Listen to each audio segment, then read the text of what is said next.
Hey guys, coming at you today with a new super creamy and delicious keto strawberry ice cream recipe. So let's get started.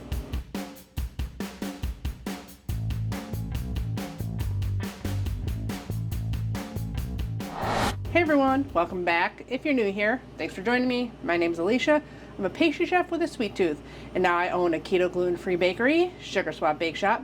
And I'm here to show you all the tips and tricks I've learned over 6 years of making keto recipes so that you guys can have the confidence to create your own keto creations. So if you enjoy my recipes and my videos, please hit the subscribe button down there, give the video a thumbs up, leave me comments, share with all your friends and family. It all helps me bring you new videos every week. Today, some delicious strawberry ice cream. I already have a video on this, but it's with using Perfect Keto's strawberry MCT oil powder, and that's not available anymore. And I also wanted to do one that just had fresh strawberries in it. It is a little bit higher in carbs, but super delicious and refreshing. So let's get started on my super easy scoopable ice cream recipe. So really the hardest part of this recipe, which isn't even that hard, is doing a little prep ahead of time, which if you saw my strawberry white chocolate blondie recipe, I'll link it up there for you. I showed you how to make just like a concentrated strawberry, which basically you're just reducing the moisture of the strawberries so that your ice cream is still super creamy and delicious. Because when you add more water to an ice cream recipe, it becomes more crystally and less creamy. So I have 1 3/4 pucks of strawberry that I had already prepped. I put them in little pucks, freeze them, have them in a Ziploc bag ready to go in the freezer. You can just pop them out for different recipes. So my blondie recipe, this recipe, my vanilla cake recipe, you just replace some of the buttermilk in the recipe with some strawberry puree that you reduce down, and you have a strawberry cake recipe. So I counted 5 ounces of strawberries in the actual ice cream base, but once you reduce it down, it's about 3.2 ounces of the actual strawberry puree that we made because we took out that moisture. So if you're starting from fresh, you do 5 ounces pureed in a pot, cook it until it's super thick, and then add the rest of your ingredients. But I already have that done, so we can get right on to heating our milk and cream. So it's the base of all my recipes pretty much is 1.25 cups of heavy cream and 1.25 cups of So Delicious coconut milk.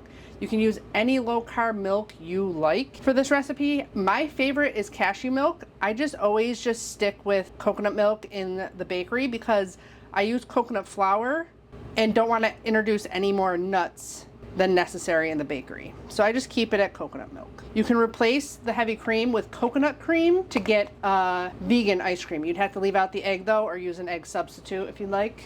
I have found that 10 ounces is 1.25 cups. I've measured it with regular measuring cups too. I just don't have the dirty measuring cups. I have done more experiments with Ninja Creamy recipes, and yes, my recipes do work in a Ninja Creamy.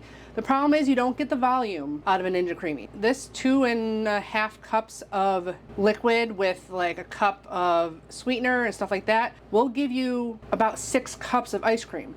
But those little Ninja Creamy containers, they don't incorporate the air that a churner does when you do the freezing process. So it's really high in carbs when you use it in a Ninja Creamy. But the nice thing about Ninja Creamies is that you don't have to use as much fat because they get them creamy without all the fat. So I did experiment with only like 1/2 cup of heavy cream and the rest a low carb milk, which I use cashew milk, and it turned out delicious. So any of my recipes, I have over 30 ice cream recipes. I'm not sure how many are churned ice creams, but I have a lot. I have vanilla, chocolate, strawberry, mint chocolate chip, mocha, coffee, I have tons of them. So any of my base recipes are pretty much exactly this base recipe, just with different add-ins. So you could use any of my recipes in the Ninja Creamy. I would just swap some of the heavy cream for cashew milk so that it isn't so high in carbs. But it does work with just this base recipe too, and it's delicious. Believe me, it is so creamy because there's so much heavy cream in it. To that, we're adding our sweetener. So I do a mix of Allulose and Monkfruit Erythritol blend. Use all Allulose. It's going to be really soft. This ice cream is already soft out of the freezer with Allulose with some Monkfruit Erythritol blend. If you use all Monkfruit Erythritol blend, it will be rock hard. I tried every trick in the book back 6 years ago when I developed this recipe, and this was the best ratio I found to get the nice creamy, smooth, scoopable texture out of the freezer. So 2 tablespoons of an erythritol. You can use the erythritol with stevia or tagliatose or anything really. And the sweetness level on this is up to you. I've done anywhere from 80 grams of allulose up to 120. 120 is like my chocolate ice cream because you're adding cocoa powder, which, you know, is not sweet. So you can do any amount of allulose, and usually at the end when I make my base, I always taste for sweetness and add liquid stevia if it needs more sweetness. So 100 grams, this is a 1/4 cup, so about a 1/2 cup of allulose plus maybe a 1/2 tablespoon. Again, we're not baking anything, so this doesn't need to be super precise. And the reason we taste it at the end for sweetness is because when things are cold, your palate can't taste sugar as much. So you want to make sure it's actually sweeter than you'd want it, because once it's frozen, that sweetness and the flavor is going to be dulled. Sugar brings out flavor, and flavor and sweetness are dulled by freezing. So you got to keep all that in mind when making recipes like this. I'm going to add in my strawberry pucks. They've been out for a while, so they're a little bit defrosted already. But we're going to heat that until it's just at a simmer. I am going to add 1 packet of true lemon also. You can also just add a little bit of lemon juice or some citric acid. The lemon really brings out that strawberry flavor too. And it's a really nice complement. You just put that on the stove, stirring every once in a while you get the last couple ingredients ready. And the last ingredients, 1 egg. You can do as many eggs as you want. You can do eggs, and if you have some extra egg yolks to throw in there, it's just going to add to the creaminess of the ice cream. But eggs do have carbs in them, so just keep that in mind. We're going to add 1.5 teaspoons of strawberry extract at the end. And then the other trick to getting it super creamy and smooth, which I've done this without it, and it's just not as smooth, is a little bit of beef gelatin. Pretty much every commercial ice cream has a gum in it of some kind. Guar gum, acacia gum, xanthan gum, you name it. I just always have beef gelatin on hand, and I feel like it's a very versatile ingredient, and it's easy to get in there because you just bloom it and melt it at the end, and it's super simple. I'm going to use the same cup as I used for my allulose, 1/2 tablespoon of cold water, 1/2 teaspoon of gelatin in there to bloom.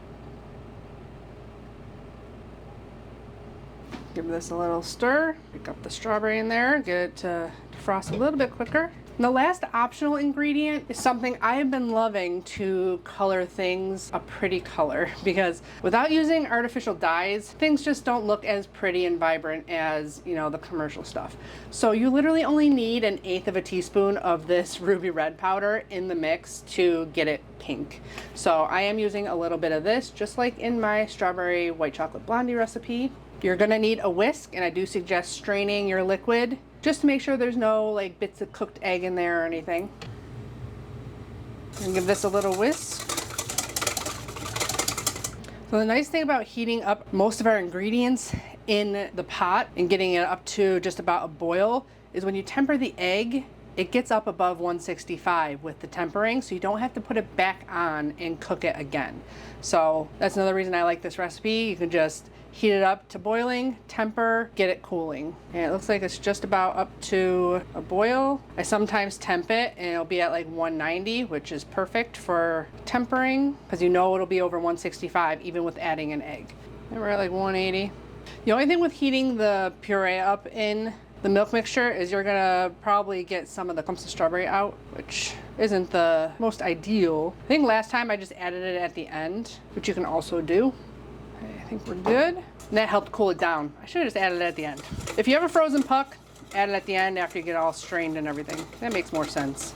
I figured out this recipe like 2 weeks ago. Forgot what I did.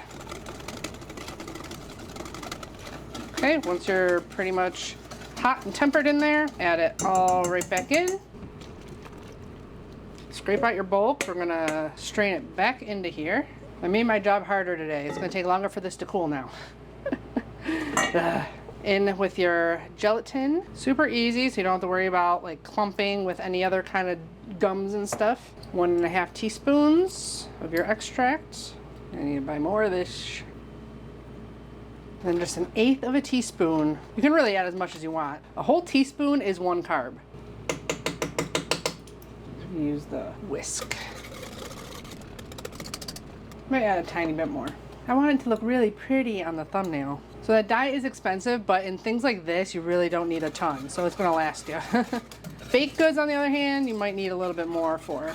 Ganaches and ice cream bases, liquids, you don't need a lot. Okay, strain it back in. Thank you to a subscriber who told me about this trick.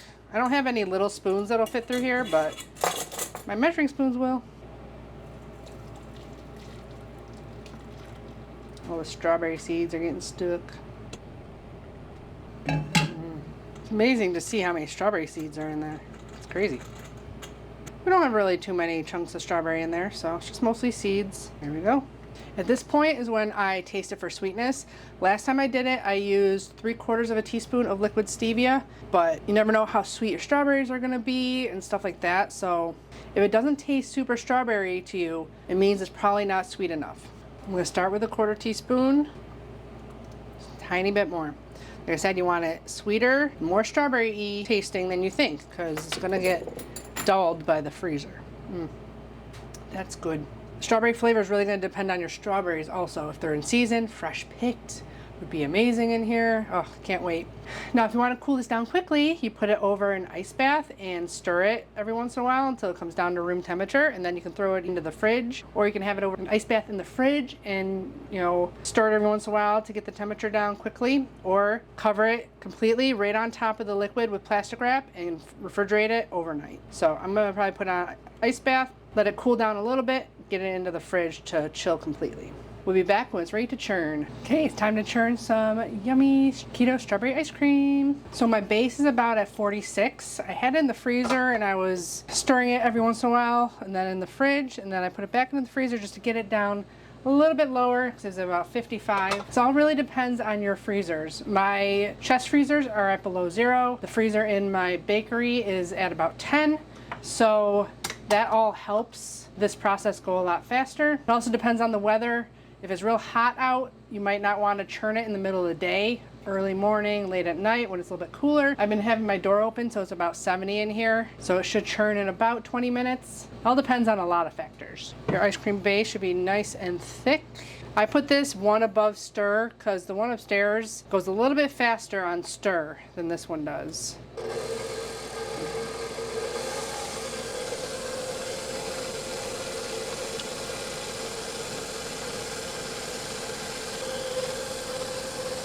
At home, I would definitely suggest putting the ice cream into a glass bowl.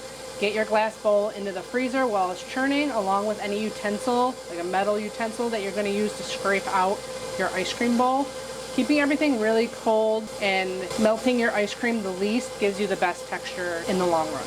So, we'll be back when that is almost done churning and we can get it into the freezer.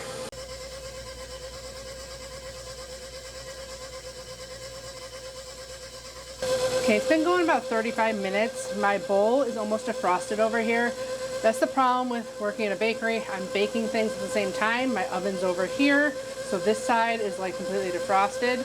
There's a little bit of ice still left on the other side of the ice cream bowl, but it's been going 35 minutes and it's about there. You can see it coming up to almost the second part of the paddle there. So it's almost done. I'm just gonna give it like 5 more minutes and then we're gonna get it into the freezer. Okay, it hasn't quite been 5 minutes, but I'm gonna call it because it doesn't look like it's growing anymore and getting any more frozen in the middle. So I'm gonna get my bowl and spoon out of the freezer. Something put my paddle on, so I always forget. Yeah, this isn't as frozen as it should be. That's what happens when I try to do too many videos in one day. I could put it in a second bowl. I do have another bowl because it's just too soupy. I'm going to churn it a little bit longer in another bowl.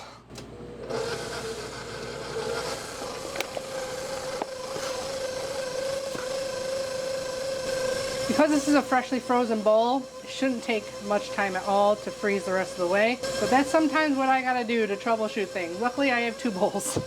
But we'll be back when that's completely done, which shouldn't be long. Okay, so that took about 10 more minutes. Up at the top paddle now. Take 2. Now we got some good ice cream. Nice and frozen. Churned well. Should be pretty much stuck to the paddle. It should be able to be scooped out. We probably lost some ice cream in the process, and we probably didn't get it as voluminous as normally would without doing a second churn on it. But either way, if you want accurate macros, I would weigh it out anyways. 4 ounces, 4 carbs. This is an 8-cup or a half-gallon ice cream container. Popping this into the freezer, freeze overnight is the best, at least 8 hours. If you want to be ready for a recipe that's coming in July, definitely have a couple batches of my ice cream made in your freezer. We'll be back tomorrow to try that ice cream. Okay, might be a couple days later. It's time to try some delicious strawberry ice cream. We'll see what 4 ounces is. That's gonna be 4 grams of net carbs. So just a regular scoop, no water or nothing.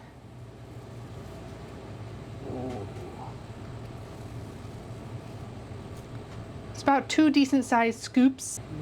Looks so delicious and creamy. Super strawberry flavored. And just melts in your mouth. This is my kind of ice cream. Like, I like it kind of melty. So straight out of the freezer, kind of melty already. It's not melty, but it's, you know, really soft, and it won't take very long to get melty. Add some whipped cream and fresh strawberries on top. It'll be a little bit more decadent and higher carb dessert, but it is so delicious. I love my ice cream recipe. It is just so creamy and smooth and delicious. Gotta stop eating it though. I haven't even had dinner yet. Save the rest for later. So I hope you guys enjoy this recipe and give it a try for yourself. If strawberry ice cream is your thing, it will definitely hit the spot. If not, I have so many other delicious ice cream recipes. I even have a no churn strawberry ice cream recipe. So I'll link that down there in the description box along with my ice cream playlist. I even made last year homemade strawberry crunch ice cream bars using that no churn strawberry ice cream recipe. So lots of different strawberry options to choose from. Let me know in the comments below what you decide to make this summer, or what is on your list to make. I always have to have ice cream on hand because everybody wants to go to the ice cream shops here in Buffalo during summertime, and I always feel left out. So if I know I have ice cream at home, I can maybe just have one little bite at the ice cream shop and then come home and eat my keto ice cream. Don't forget to check out my Amazon shop page. The link is down in the description box below, along with the blog link to the full recipe. Give the video a thumbs up if you enjoyed it, subscribe if you haven't already, and as always, I'll be back with many more keto, low-carb, healthy meals, desserts, and snack recipes. Bye guys! Happy keto baking, or ice cream making.